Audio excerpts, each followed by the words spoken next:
Hello ಸ್ನೇಹಿತರೆ, ಎಲ್ಲರಿಗೂ ನಮಸ್ಕಾರ. ಶ್ರಾವಣಿ ಸುಬ್ರಹ್ಮಣ್ಯ ಧಾರಾವಾಹಿಯ ಹಿಂದಿನ ಮತ್ತು ನಾಳೆ ಸಂಚಿಕೆಯಲ್ಲಿ ಏನಾಗುತ್ತೆ ಅಂತ ಈ ವಿಡಿಯೋದಲ್ಲಿ ನೋಡ್ಕೊಂಬರೋಣ ಬನ್ನಿ. ಅದಕ್ಕೂ ಮುಂಚೆ ಯಾರೆಲ್ಲ ನಮ್ಮ ಚಾನಲ್ಗೆ ಸಬ್ಸ್ಕ್ರೈಬ್ ಆಗದೆ ಹಾಗೆ ವಿಡಿಯೋ ನೋಡ್ತಾ ಇದ್ರು ದಯವಿಟ್ಟು ಸಬ್ಸ್ಕ್ರೈಬ್ ಮಾಡಿ ಮತ್ತು ಸಪೋರ್ಟ್ ಮಾಡಿ.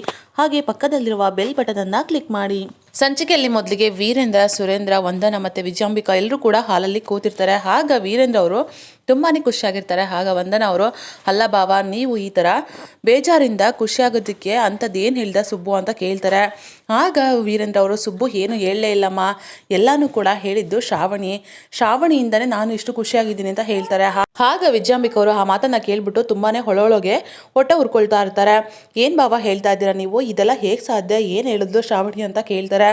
ಶ್ರಾವಣಿ ನನಗೆ ಬೇಜಾರಾಗಿದೆ ಅಂತ ಗೊತ್ತಾಗಿ ಹಾಡನ್ನು ಹೇಳ್ಬಿಟ್ಲು. ಆ ಹಾಡು ಎಷ್ಟು ಹಿತವಾಗಿತ್ತು ಅಂದರೆ ನಿಜವಾಗ್ಲೂ ನನ್ನ ನೋವನ್ನೆಲ್ಲ ಮರೆಸಿ ನನ್ನ ಮನಸ್ಸನ್ನೇ ನಿರಾಳ ಮಾಡಿಬಿಡ್ತು. ಎಷ್ಟು ನೋವಿತ್ತು, ಎಷ್ಟು ಬೇಜಾರಿತ್ತು, ನನಗೆ ಒಂದು ಕ್ಷಣ ಮನಸ್ಸೆಲ್ಲ ಹಗರಾಗ್ಬಿಡ್ತು. ಆ ರೀತಿ ಇತ್ತು ಅವಳು ಹಾಡು. ಎಷ್ಟು ಇಂಪಾಗಿ ಆಡಿದ್ಲು ಅಂದರೆ ತುಂಬಾ ಖುಷಿಯಾಗ್ಬಿಡ್ತು ನನಗೆ ಅಂತ ಹೇಳ್ತಾರೆ. ಆಗ ಸುರೇಂದ್ರ ಅವರು, ಹೌದು ಅಣ್ಣ, ನಮ್ಮ ಶ್ರಾವಣಿ ತುಂಬಾ ಬುದ್ಧಿವಂತೆ, ಚಿಂದಂತ ಹುಡುಗಿ, ಅವಳಿಗೆ ಎಷ್ಟು ಒಳ್ಳೆ ಗುಣ ಇದೆ ಗೊತ್ತಾ ಅಣ್ಣ. ಅವಳು ಓದೋದ್ರಲ್ಲಿ ಸ್ವಲ್ಪ ವೀಕು ಅನ್ನೋದೊಂದು ಬಿಟ್ಟರೆ ಇನ್ನು ಉಳಿದ ಎಲ್ಲ ವಿಷಯದಲ್ಲೂ ಕೂಡ ನಮ್ಮ ಶ್ರಾವಣಿ ಬುದ್ಧಿವಂತೆ. ಜೊತೆಗೆ ಪಿಂಕಿಗೆ ಎಷ್ಟು ಚೆನ್ನಾಗಿ ಬುದ್ಧಿ ಹೇಳೋಳು ಗೊತ್ತಾ ಅಣ್ಣ.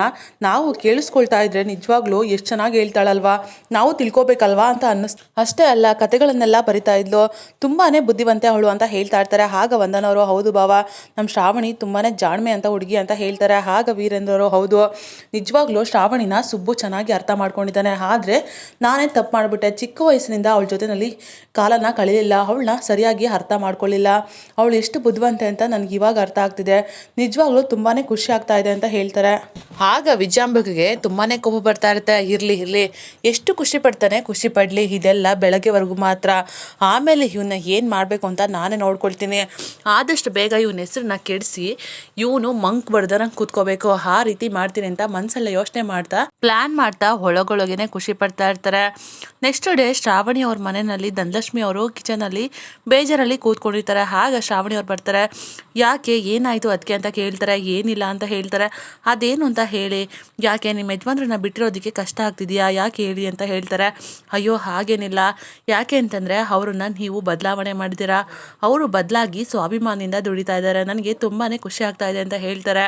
ಈಗ ಶ್ರಾವಣಿ ಅವರು, ಯಾಕೆ ಅದಕ್ಕೆ ಬಿಟ್ಟಿರೋದಕ್ಕೆ ಆಗ್ತಾ ಇಲ್ವಾ, ನಿಮಗೂ ಕೂಡ ಅಲ್ಲೇ ಇರೋದಕ್ಕೆ ವ್ಯವಸ್ಥೆ ಮಾಡಲಾ ಅಂತ ಹೇಳ್ತಾರೆ. ಅಯ್ಯೋ ಬೇಡ, ಅವರು ಚೆನ್ನಾಗಿ ದುಡಿಬೇಕು ಅಂತ ಹೋಗಿದ್ದಾರೆ, ಚೆನ್ನಾಗಿ ದುಡಿದು ಅಲ್ಲಿ ಮನೆ ಮಾಡಿಬಿಟ್ಟು ನನ್ನ ಮತ್ತು ನನ್ನ ಮಗಳನ್ನ ಕರ್ಕೊಂಡು ಹೋದರೆ ನಾನು ನಿಜವಾಗ್ಲೂ ಖುಷಿಯಿಂದ ನಾನೇ ಹೋಗ್ತೀನಿ, ಆ ರೀತಿ ಆಗಬೇಕು ಅಂತ ಹೇಳ್ತಾರೆ. ಆಗ ಶ್ರಾವಣಿಯವರು, ಹೌದು ಖಂಡಿತ ಆಗುತ್ತೆ, ನೀವೇನು ತಲೆ ಕೆಡಿಸ್ಕೋಬೇಡಿ ಅಂತ ಹೇಳ್ತಾರೆ.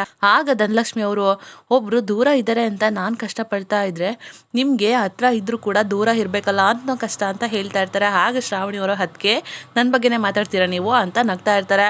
ಅಷ್ಟರಲ್ಲಿ ಪದ್ದವರು, ಶ್ರಾವಣಿ ಅಮ್ಮರೇ, ಸುಬ್ಬು ಬೇಗ ಬನ್ನಿ ಅಂತ ಕರಿತಾ ಇರ್ತಾರೆ. ಅಷ್ಟರಲ್ಲಿ ಎಲ್ಲರೂ ಕೂಡ ಹಾಲ್ಗೆ ಬರ್ತಾರೆ. ಆಗ ಪೇಪರಲ್ಲಿ ಹೀರೋ ಅವ್ರ ಬಗ್ಗೆನೇ ನ್ಯೂಸ್ ಬಂದಿರುತ್ತೆ. ಏನಾಯ್ತು ಮಾವ, ಏನಾಯ್ತು ಅಂತ ಶ್ರಾವಣಿ ಕೇಳ್ತಾರೆ. ಆಗ ಸುಬ್ಬು ಅವರು, ಏನಪ್ಪ ಏನಾಯ್ತು ಅಂತ ಹೇಳ್ತಾರೆ. ನೋಡು ಸುಬ್ಬು, ಪೇಪರಲ್ಲಿ ಫಸ್ಟ್ ಓದು, ವಿದ್ಯಾಮಂತ್ರಿಗಳ ಬಗ್ಗೆ ಲಂಚದ ಆರೋಪ, 30 ಕೋಟಿ ಲಂಚನ ತಗೊಂಡಿದ್ದಾರೆ ಅಂತ ಈ ರೀತಿ ಆರೋಪ ಮಾಡಿದ್ದಾರೆ. ಯಜಮಾನ್ರು ಎಂಥವ್ರು ನಮ್ಗೆ ಗೊತ್ತಲ್ವಾ, ಅವರು ದೇವರಂಥ ಮನುಷ್ಯ, ಈ ಥರ ಮಾಡೋದಕ್ಕೆ ಸಾಧ್ಯನೇ ಇಲ್ಲ, ಹೀಗಿರ್ಬೇಕಾದ್ರೆ ಎಂಥ ಕೆಲಸ ಮಾಡಿದ್ದಾರೆ, ಯಾರು ಈ ಥರ ಮಾಡಿರ್ಬೋದು ಅಂತ ಹೇಳ್ತಾರೆ. ಆ ಮಾತನ್ನು ಕೇಳ್ಬಿಟ್ಟು ಶ್ರಾವಣಿಗಂತೂ ತುಂಬಾ ದುಃಖ ಆಗುತ್ತೆ. ತುಂಬಾ ಬೇಜಾರಲ್ಲಿ ಕಣ್ಣೀರಾಗ್ತಾ, ಅಪ್ಪ ಈ ಥರ ಮಾಡೋದಕ್ಕೆ ಸಾಧ್ಯನೇ ಇಲ್ಲ, ಬೇಕು ಅಂತಾನೆ ಪಿತೂರಿ ಮಾಡಿದ್ದಾರೆ ಅಂತ ಹೇಳ್ತಾರೆ. ಆಗ ಧನಲಕ್ಷ್ಮಿ ಅವರು, ಶ್ರಾವಣಿ ಅಮ್ಮರೇ ನೀವು ಬೇಜಾರು ಮಾಡ್ಕೋಬೇಡಿ ಅಂತ, ಸೀತೆಗೆ ಅಗ್ನಿ ಪರೀಕ್ಷೆ ಇತ್ತು ಅಂತ ಅನ್ಬೇಕಾದ್ರೆ ನೀವೆಲ್ಲ ಯಾವ ಲೆಕ್ಕ, ಸತ್ಯ ಹೊರಗಡೆ ಬಂದೇ ಬರುತ್ತೆ, ಆರಾಮಾಗಿರಿ, ಟೆನ್ಷನ್ ಮಾಡ್ಕೋಬೇಡಿ ಅಂತ ಹೇಳ್ತಾರೆ. ಆಗ ಸುಬ್ಬುಗೂ ಕೂಡ ತುಂಬಾ ಬೇಜಾರಾಗುತ್ತೆ. ಅಲ್ಲ, ಈ ವಿಷಯನ ಯಜಮಾನ್ರು ಓದಿ ಎಷ್ಟು ಟೆನ್ಷನ್ ಆಗಿದ್ದಾರೋ ಏನೋ ಅಂತ ಮಾತಾಡ್ತಾ ಇರ್ತಾರೆ. ಆಗ ಪದ್ದು ಅವರು, ಹೌದು ಸುಬ್ಬು ಅಂತ ಹೇಳ್ತಾರೆ. ಆಗ ಸುಬ್ಬು ಅವರು, ಅಪ್ಪ ನಾನು ಯಜಮಾನ್ರ ಜೊತೆ ಈ ವಿಷಯವಾಗಿ ಮಾತಾಡ್ತೀನಿ ಅಂತ ಹೇಳ್ತಾ ಇರ್ತಾರೆ. ಶ್ರಾವಣಿ ಅವರು ತುಂಬಾ ದುಃಖ ಪಡ್ತಾ ಇರ್ತಾರೆ. ಹೇಗಾದರೂ ಮಾಡಿ ಅಪ್ಪನ ಕಾಪಾಡಬೇಕು ಅಂತ ಯೋಚನೆ ಮಾಡ್ತಿರ್ತಾರೆ. ಈ ಕಡೆ ನ್ಯೂಸನ್ನು ವೀರೇಂದ್ರ ಅವರು, ಸುರೇಂದ್ರ ಅವರು ಎಲ್ಲರೂ ಕೂಡ ನೋಡಿರ್ತಾರೆ. ಅಲ್ಲಿಗೆ ವಿಜಯಾಂಬಿಕಾನೂ ಕೂಡ ಬರ್ತಾರೆ, ಸಾವಿತ್ರಿನೂ ಬರ್ತಾರೆ. ಎಂಥ ಕೆಲಸ ಆಗೋಯ್ತು, ಯಾಕೆ ಈ ಥರ ಮಾಡಿದ್ದಾರೆ, ಯಾರು ಈ ರೀತಿ ಆರೋಪ ಮಾಡೋದಕ್ಕೆ ಸಾಧ್ಯ, ಏನಣ್ಣ ಇಷ್ಟಂತ ಕೆಟ್ಟ ಜನ ಇರ್ತಾರ, ಹೇಗಣ್ಣ ಇದನ್ನೆಲ್ಲ ಫೇಸ್ ಮಾಡ್ದು ಅಂತ ಹೇಳ್ತಾರೆ. ಆಗ ವೀರೇಂದ್ರ ಅವರು, ಸುರೇಂದ್ರ ಇದರಲ್ಲಿ ಟೆನ್ಷನ್ ಮಾಡ್ಕೊಳ್ಳೋ ಅಂತ ಅಗತ್ಯ ಏನಿಲ್ಲ, ನಾನು ಏನು ಅಂತ ಕೆಲವ್ರು ಜನಕ್ಕೆ ಗೊತ್ತು. ನನ್ನ ಮೇಲೆ ನಂಬಿಕೆ ಇರೋರು ಯಾವುದೇ ಕಾರಣಕ್ಕೂ ಇದನ್ನು ನಂಬೋದಿಲ್ಲ. ನನ್ನ ಮೇಲೆ ನಂಬಿಕೆ ಇಲ್ಲದೆ ಇರೋರು ಇದ್ರ ಬಗ್ಗೆ ಮಾತಾಡಿರ್ಬೋದು. ಆದರೆ ಇದ್ರ ಬಗ್ಗೆ ನಾನು ತಲೆ ಕೆಡಿಸ್ಕೊಳಲ್ಲ. ಯಾಕಂದರೆ ದಾರಿನಲ್ಲಿ ಕಲ್ಲು ಮುಳ್ಳು ಬಂದೇ ಬರುತ್ತೆ, ನಾವು ಅದನ್ನು ಸಾಕೊಂಡು ಗುರಿನ ಮುಟ್ಟಬೇಕು ಅಷ್ಟೇ ಅಂತ ಹೇಳ್ತಾರೆ. ಆಗ ವಿಜಯಾಂಬಿಕರು, ಅಲ್ಲ ವೀರು ಇಷ್ಟೆಲ್ಲ ಮಾಡಿದ್ದಾರೆ ಅಂತ ಅಂದಮೇಲೆ ಹೇಗೆ ಸುಮ್ಮನಿರೋಕ್ಕೆ ಸಾಧ್ಯ, ಏನಾದರೂ ಮಾಡಲೇಬೇಕು ವೀರು, ಅವ್ರಿಗೆಲ್ಲ ಉತ್ತರ ಕೊಡಬೇಕು. ನಾನು ಮೀಡಿಯಾದವ್ರ ಮುಂದೆ ಹೋಗ್ತೀನಿ, ಯಾಕೆ ಈ ರೀತಿ ಮಾಡಿದ್ರು, ಯಾರು ಈ ಥರ ಆರೋಪನ ಮಾಡಿದ್ರು, ಏನು ಸಾಕ್ಷಿ ಇಟ್ಕೊಂಡು ಮಾಡಿದ್ದಾರೆ, ನಾನೆಲ್ಲನೂ ಕೂಡ ಕೇಳ್ತೀನಿ ಅಂತ ಹೇಳ್ತಾ ಇರ್ತಾರೆ. ಆಗ ವಂದನವರು, ಈ ಥರ ಎಲ್ಲ ಮಾಡೋದಕ್ಕೆ ಯಾರಿಂದ ಸಾಧ್ಯ, ಇದನ್ನೆಲ್ಲ ಈ ವಿಜಯಾಂಬಿಕನ ಮಾಡಿ ನಾಟಕ ಮಾಡ್ತಾಳೆ ಅಂತ ಹೇಳ್ತಾ ಮನಸ್ಸಲ್ಲೇ ಅಂದ್ಕೊಳ್ತಾ ಇರ್ತಾರೆ. ಆಗ ವಿಜಯಾಂಬಿಕವರು, ಇಲ್ಲ ವೀರೋ ನೀನು ಸುಮ್ಮನೆ ಇದ್ದರೆ ನಾನು ಮಾತ್ರ ಸುಮ್ಮನೆ ಇರೋದಿಲ್ಲ, ನಾನು ಇವಾಗಲೇ ಪ್ರಶ್ನೆ ಮಾಡ್ತೀನಿ, ಯಾಕೆ ಈ ಥರ ಆರೋಪ ಮಾಡಿದ್ರು ಅಂತ ನಾನು ಇವಾಗಲೇ ಕೇಳ್ತೀನಿ ಅಂತ ನಾಟಕ ಮಾಡಿಕೊಂಡು ಅಲ್ಲಿಂದ MP ಅವ್ರನ್ನ ಮೀಟ್ ಮಾಡೋದಕ್ಕೆ ಅಂತ ಹೋಗ್ತಾರೆ. ಆಗ ವೀರೇಂದ್ರವರು, ನೋಡಿದ್ರ ಸುರೇಂದ್ರ ಎಷ್ಟು ಅಕ್ಕಂಗೆ ನನ್ನ ಮೇಲೆ ಪ್ರೀತಿ, ನಾನು ಸುಮ್ಮನೆ ಇರ್ತೀನಿ ಅಂತ ಅಂದರೂ ಕೂಡ ಅಕ್ಕ ಮಾತ್ರ ಸುಮ್ಮನೆ ಇರೋದೇ ಇಲ್ಲ ಅಂತ ಹೇಳ್ತಾರೆ. ಅವರಿಗೆ ನಾನು ಅಂದರೆ ಎಷ್ಟು ಇಷ್ಟ ಅಂತ ಇದರಲ್ಲೇ ಅರ್ಥ ಆಗ್ತಾ ಇದೆ ಅಂತ ಮನೆಯವ್ರ ಹತ್ರ ಹೇಳ್ತಾ ಇರ್ತಾರೆ. ಈ ಕಡೆ ವಿಜಯಾಂಬಿಕ ಅವರು MP ನ ಮೀಟ್ ಮಾಡೋದಕ್ಕೆ ಬಂದಿರ್ತಾರೆ. ಆಗ MP ಅವರು, ನಾವು ಎಷ್ಟೇ ಏನೇ ಮಾಡಿದ್ರೂ ಕೂಡ ಎಲ್ಲರೂ ಬಾಯಲ್ಲೂ ಕೂಡ ವೀರುಂದೇ ಸುದ್ದಿ, ಆದರೆ ಇದು ಯಾಕೋ ಅವನ ಹೆಸರನ್ನ ಕೆಡೋ ಥರ ಅನ್ನಿಸ್ತಾ ಇಲ್ಲ. ಯಾಕೆ ಅಂತಂದರೆ ವೀರು ಮೇಲೆ ಎಲ್ರಿಗೂ ಕೂಡ ತುಂಬಾ ನಂಬಿಕೆ ಇದೆ, ನಾವು ಮಾಡಿರೋ ಈ ಕೆಲಸದಿಂದ ವೀರು ಹೆಸರು ಕಳಿಸುತ್ತೆ ಅಂತ ನನಗೆ ಅನ್ನಿಸ್ತಾ ಇಲ್ಲ ಅಂತ ಹೇಳ್ತಾರೆ. ಆಗ ವಿಜಯಾಂಬಿಕ ಅವರು, ನಾವು ಟೆನ್ಷನ್ ಮಾಡಿಕೊಂಡ್ರೆ ಸರಿ ಹೋಗಲ್ಲ, ಅದಕ್ಕೆ ಅವನನ್ನ ಮುಖವಾಡನ ಕಳ್ಸೋದಕ್ಕೆ ಅವನ ಹೆಸರನ್ನ ಕೆಡೋದಕ್ಕೆ ನನ್ನ ಹತ್ರ ಒಂದು ಮುಖ್ಯವಾದ ಸಾಕ್ಷಿ ಇದೆ, ಅದನ್ನು ನಾನು ನಿಮಗೆ ಕೊಡ್ತೀನಿ, ಅದನ್ನು ಉಪಯೋಗಿಸ್ಕೊಂಡು ಅವನನ್ನು ರಾಜಕೀಯದಿಂದ ಕೆಡಬೇಕು ಅಂತ ಹೇಳ್ತಾರೆ. ಆಗ MP ಅವರು, ಸರಿ ಆಯಿತು, ನಿಮ್ಮ ಹತ್ರ ಏನೋ ಸಾಕ್ಷಿ ಇದೆ ಅಂತ ಹೇಳಿದ್ರಿ ಅಲ್ವಾ, ಏನದು ಹೇಳಿ ಅಂತ ಕೇಳ್ತಾರೆ. ಆಗ ವಿಜಯಾಂಬಿಕ ಅವರು, ನಾನು ಆದಷ್ಟು ಬೇಗ ನಿಮಗೆ ಆ ಸಾಕ್ಷಿನ ಕೊಡ್ತೀನಿ ಅಂತ ಹೇಳಿದೆ ಅಲ್ವಾ, ಸರಿನಾ, ನೀವಿಲ್ಲಿಂದ ಹೊರಡಿ, ನಾನು ಆ ಸಾಕ್ಷಿನ ನಿಮಗೆ ಆದಷ್ಟು ಬೇಗನೆ ತಲುಪಿಸ್ತೀನಿ ಅಂತ ಹೇಳಿ ವಿಜಯಾಂಬಿಕ ಅವರು ಕೂಡ ಹೊರಡೋದಿಕ್ಕೆ ಅಂತ ಕಾರಲ್ಲಿ ಕೂತ್ಕೊಳ್ತಾರೆ. ಅಷ್ಟರಲ್ಲಿ ನಂದಿನಿ ಅವರು ಕಾರ್ನ ಎದುರುಗಡೆ ಮುಖನ ಬೇರೆ ಕಡೆ ಮಾಡ್ಕೊಂಡು ನಿಂತಿರ್ತಾರೆ. ಅಷ್ಟರಲ್ಲಿ ವಿಜಯಾಂಬಿಕ ಅವರು ಹಾರನ್ ಮಾಡ್ತಾ ಇರ್ತಾರೆ. ಕೇಳಿಸ್ತಾ ಇಲ್ವೇನಮ್ಮ, ಯಾಕಿಷ್ಟು ಹಾರನ್ ಮಾಡಿದ್ರು, ಸುಮ್ಮನೆ ಹಾಗೆ ನಿಂತಿದೆಯಲ್ಲಮ್ಮ, ಸೈಡಿಗೆ ಹೋಗಮ್ಮ ಅಂತ ಹೇಳ್ತಾನೆ ಇರ್ತಾರೆ. ಹಾರನ್ ಕೂಡ ಮಾಡ್ತಾನೆ ಇರ್ತಾರೆ.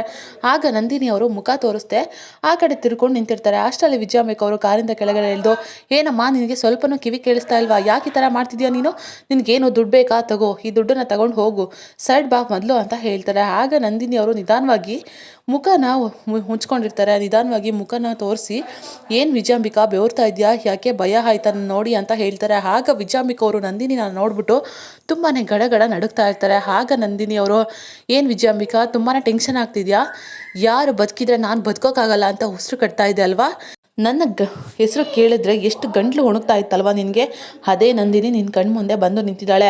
ಇನ್ನು ಮುಂದೆ ನಾನು ನಿನ್ನ ಜೊತೆ ಹೋರಾಟ ಮಾಡ್ತೀನಿ, ನನ್ನ ಗಂಡನ ಹೆಸರನ್ನ ಕೆಡಿಸೋದಕ್ಕೆ ಯಾವುದೇ ಕಾರಣಕ್ಕೂ ಬಿಡೋದಿಲ್ಲ.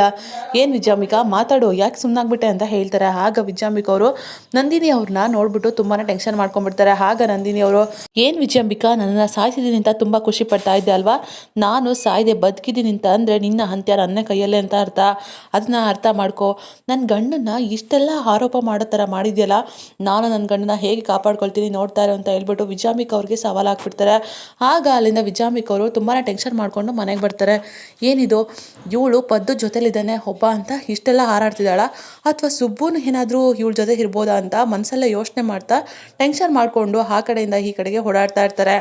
ಈ ಕಡೆ ನಂದಿನಿ ಅವರು ಪದ್ದು ಮತ್ತು ಸುಬ್ಬನ ಮೀಟ್ ಮಾಡಿರ್ತಾರೆ. ಆಗ ನಂದಿನಿ ಅವರು, ನೋಡು ಪದ್ದು, ಆ ವಿಜಯಾಂಬಿಕಾ ಇಷ್ಟೆಲ್ಲ ಮಾಡ್ತಾ ಇದ್ದಾಳೆ, ನನ್ನ ಗಂಡನ್ನ ಬೀದಿಗೆ ತಂದು ನಿಲ್ಲಿಸ್ತೀನಿ ಅಂತ ಹೇಳ್ತಾ ಇದ್ದಾಳೆ, ಹೀಗಿರಬೇಕಾದ್ರೆ ನಾನು ನನ್ನ ಗಂಡನ ಜೊತೆ ನಿಲ್ತೀನಿ, ನನ್ನ ಗಂಡನ ಜೊತೆ ನಿಂತು ನಾನು ನನ್ನ ಗಂಡನ್ನ ಕಾಪಾಡ್ಕೊಳ್ತೀನಿ.